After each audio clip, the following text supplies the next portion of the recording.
Okay, we are on to chapter 10 of Devil's Bridge, and he was just getting swept out to sea in the boat, and he had lost one oar.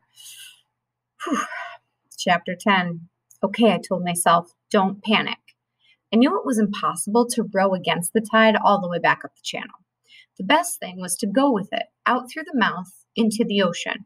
Once I was out of the rip created by the huge rush of water through the narrow neck of the channel, I could row along the shore and then head straight into Lobsterville Beach. For a minute, I thought I heard my pop's voice. That's right, Ben. Don't try to fight the tide. Just use the oars to keep the boat straight. Keep your head and you'll be fine. The clouds had cleared away, and in the moonlight, I could see the big green bell buoy that marked the entrance to the harbor, and I could hear its mournful clang. When I was clear of the two huge stone jetties on either side of the channel, I began to row as hard as I could. The wind was from the west, which wasn't really helping me, but at least it wasn't a south wind, which would have blown me straight out from the shore. I angled the boat toward the beach and concentrated on pulling on the oars. He does have both oars.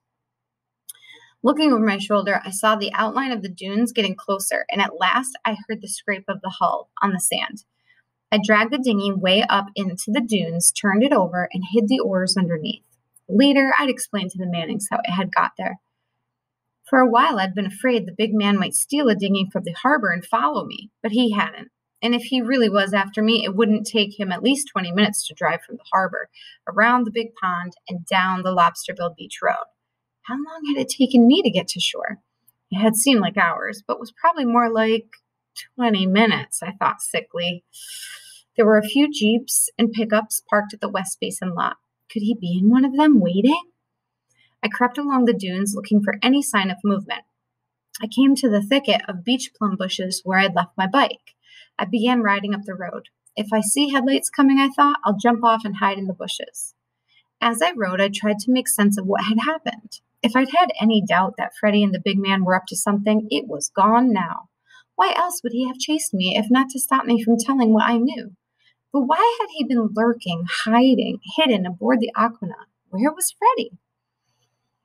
Pete had said there were two other people looking for Freddie besides me. The big man must have been one of them. Who was the other? And why, if they were in on this together, didn't the big man know where Freddie was? My brain felt tired from all the questions, but the rest of me was wide awake, alert. I didn't have a watch on, but looking at the moon, I judged it to be about 2 o'clock in the morning. I thought about going home. If Mom had discovered I was missing, she'd be worried sick. But once she realized I was all right, she'd be furious with me for sneaking out. I decided not to go home. If I was already in trouble, I could wait to hear about it. I'll bike to Edgartown, I thought, to Derby headquarters. That way, I'll be there when they open in the morning, and I'll tell them what happened.